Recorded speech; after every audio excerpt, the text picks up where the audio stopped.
Greetings and welcome once again to TFT, Tarot for Today, Divine Dabblings, Goth Tarot, my weekly look into the shadow issues of our lives. And I utilize several darker themed decks, including the Murder of Crows. It's kind of a thing about those crows. And also the Crow's Magic Tarot. We will uncover the dark design, the dark truth, the dark shadows, all of those things that are in our lives. Let's get started.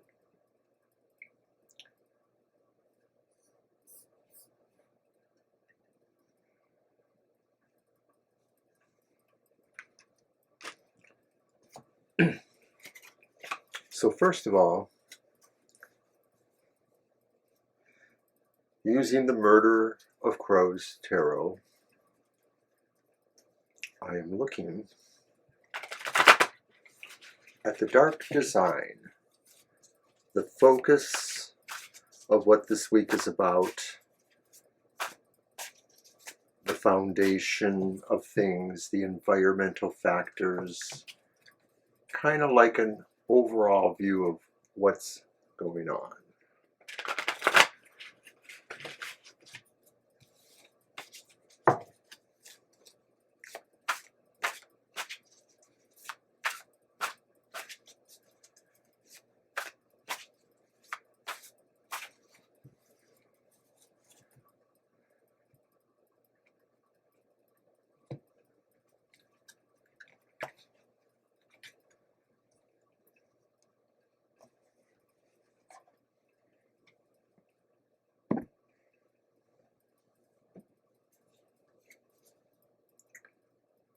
The dark design. It's the Page of Cups, upright.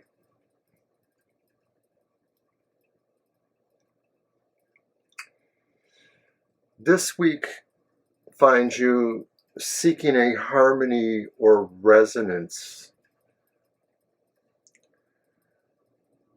with the more mystical parts of your life, the intuition. This would be a good week to review any of the workings you're not as well acquainted with, things like that. Trying to tap more into the mystical this week. So that's the focus.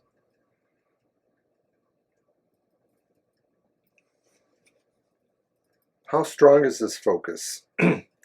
Has it been going on for a while, or is it totally new? For that, I'm looking at the dark details, using the extra cards in the Murder of Crows Tarot. The first two are for timing. The second two are for the overall disposition of the energy. And so what I find is that this is new. This is beginning now. The Crow of Dusk, the Crow of Dawn, I should say, rather. But, you know, there's that figure 8, the sign of eternity, and I would suggest, too, that maybe for us, we're always in that period of seeking our inner mystic wisdom, and this is a constant in the life of people like us. So I think it's very strong to consider that we're going to always be doing this kind of thing, and so it's just a continuity of our lives that we seek understanding about those darker traditions and ways. Now the second card is more about its overall effects on us, and I don't expect to gather much here. The Page of Cups itself is pretty semi-ambiguous. It just sort of means what it means. Now, I think that, of course, it's pretty obvious that this is really psychological, emotional, inner work, inner things going on with us. That's the Crow Mother there. And I think the Crow Mother is just saying that this is a core of us at this time especially. And it could just be that maybe there's things going on and we just really are feeling this intuitive instinct right now. We're gathering into ourselves. That's another way of looking at the Crow Mother, just sort of gathering into ourselves to affect our best outcomes. So I'm just going to put that there. All right.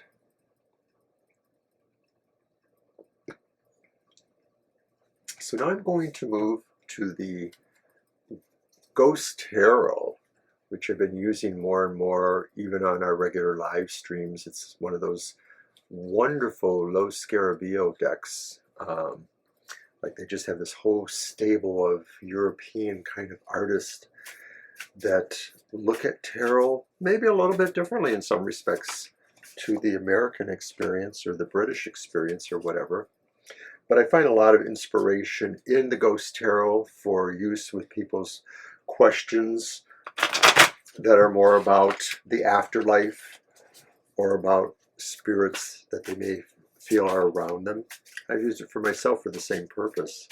So with this, we are exploring the dark shadows.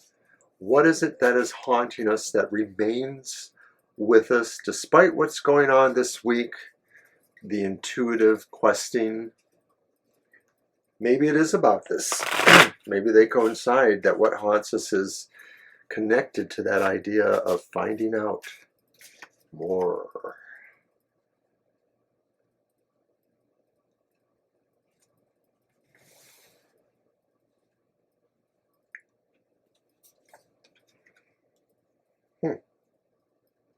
So what haunts us? What is haunting us? I see a Queen of Swords.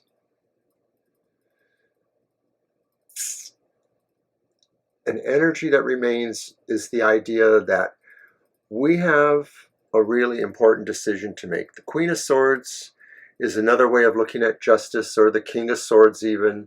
It's that whole idea about important decisions and judgments, and how do we come to them. Now, because this is something that haunts us and that it's the Goth Tarot, I'm just going to throw a gander out there and say that that decision is probably something from the past. Maybe it concerns somebody who's no longer with us. It could be a woman, but it doesn't have to be. I'm wondering if maybe the haunting decision sort of has created a pattern or a situation that is just holding that energy there, and that you, us, whoever this is being affected by it, are actually not capable of moving ahead. Maybe the sense of what haunts us is that we want to redo, replay, retcon the decision, whatever that was. And you know, sometimes you just can't redo certain mistakes or failures or things that just didn't come out the way you wanted. You know, I could almost insert the idea that maybe this reading would be taking on a little bit of some of the national USA dialogue right now in politics. So it could apply to that as well. It certainly haunts us. It's a dark shadow. But I suppose it could be operating on multiple levels, and it could also be the idea that it's very personal to us too, either our feelings about that situation or about the decisions that we can't replay and haunt us, the things that happen that we can't quite get over them. So enough said about that. We're going to move on to our next deck, the Night Sun Tarot, which I used in the previous edition of Goth Tarot. And the role of the Night Sun Tarot is to find our dark truth. What, despite everything here, is the reality that we have. We can't change the past. We can't necessarily replay decisions, even when they're haunting us. We may be seeking wisdom about that. Maybe we're seeking magical, mystical things that could change that. Good luck. What is the dark truth?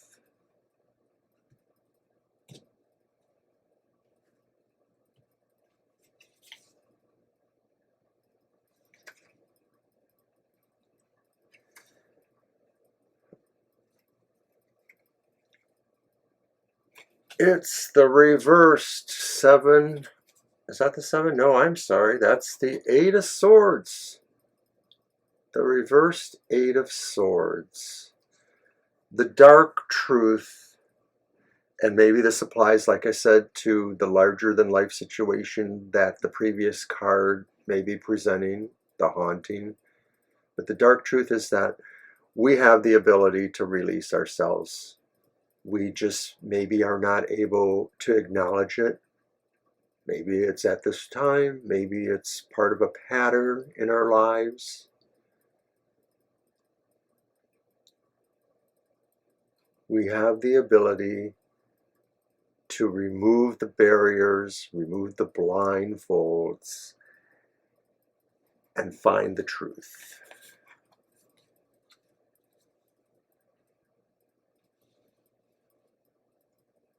The reality.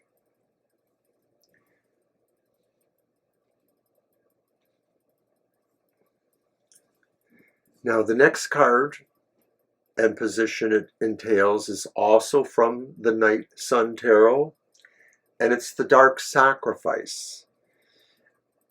And it speaks to the sorrows that we're bearing, or the things that we may be feeling called to give up, to maybe change our status quo, to maybe change what haunts us, or to change the truth as we see it now.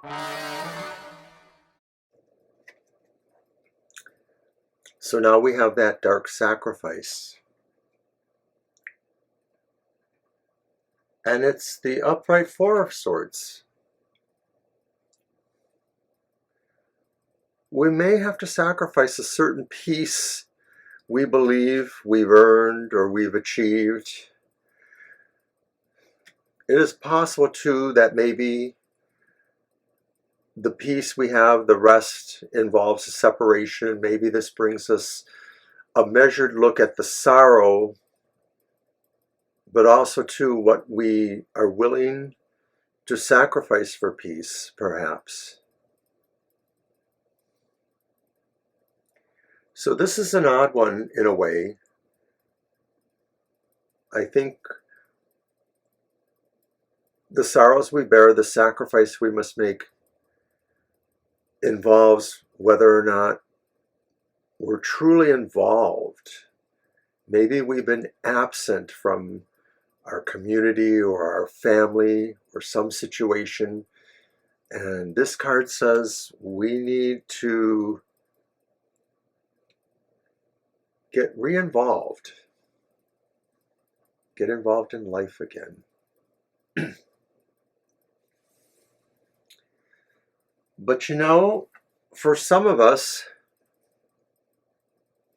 we might really feel that sucks. Those are the dark shadows, or the dark spiral, I'm sorry. The idea of what is draining us. Maybe it's that. Maybe it's that idea about what we have to give up, our solitude or our peace or our non-involvement in things. I'm not sure.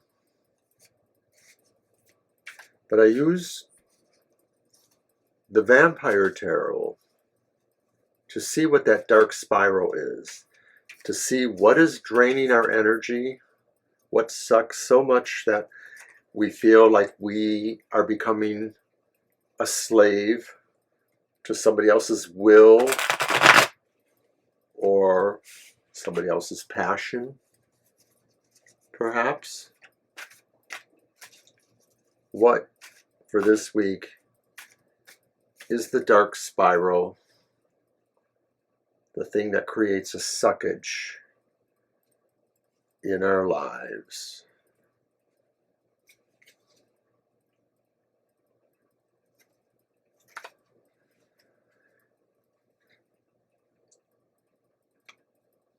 The reversed Knight of Wands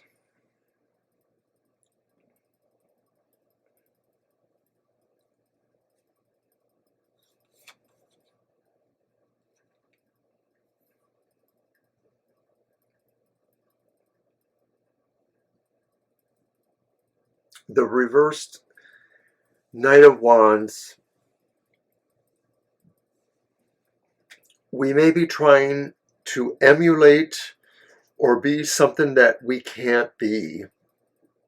We may be trying to be more popular, charismatic. We may be trying to work towards unity goals with people, trying to embrace other kinds of realities or ways of being. And what sucks, I think, is that nobody wants to take us seriously. That as we're trying to be better persons and to work with everyone, we're just finding roadblocks or resistance. And some of this is maybe about the fact that maybe to some degree, I'm going to say with the Knight of Wands reversed coming from the Vampire Tarot, we have an anti-charisma situation. We have charisma in and of ourselves for our lives, but we have something that maybe other people don't or can't understand. And that sucks, but maybe it's just saying this is part of what we are, what we have to accept. I'm not going to waste a lot of time on that.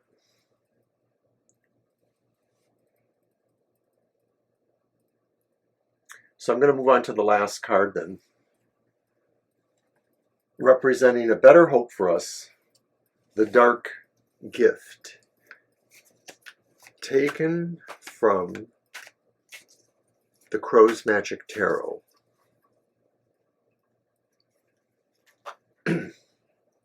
The Dark Gift presents insights, intuitions, possibly abilities or instincts that can help us in this week. For this is a week of inner seeking, that we find things trouble us now.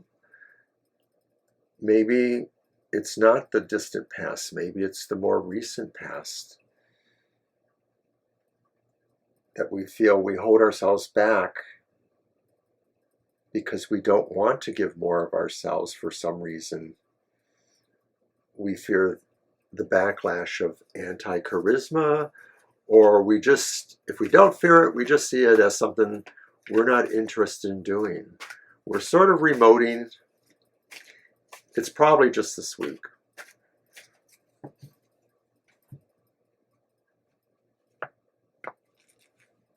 And certainly what's going on in the world doesn't help. What then is our dark gift? Oh my. It's another Four Swords. We had the Four Swords in our sacrifice, our dark sacrifice, but now we have the Crow's Magic reversed Four Swords in the dark gift. the dark gift compels us to reach out to people we don't normally reach out to reach out to whoever we can and be involved in our world, to look at what our truths are,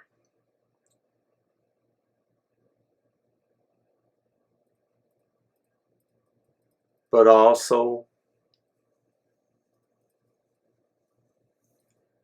all the things about us that we need to share. The Four of Swords is about sharing.